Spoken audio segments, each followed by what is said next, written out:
अच्छा ये बताई अभी तक इतना गाल तला तक देवाल में चल गइल बा अब बियाह होई तो मौगी के का देहब जी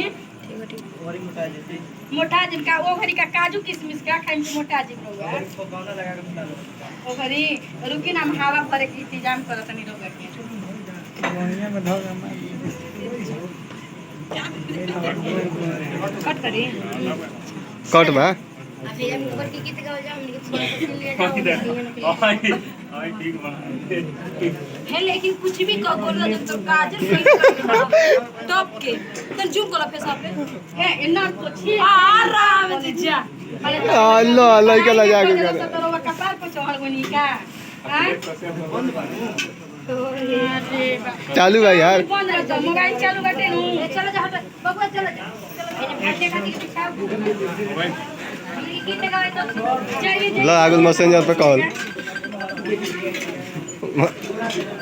याद रखेश गढ़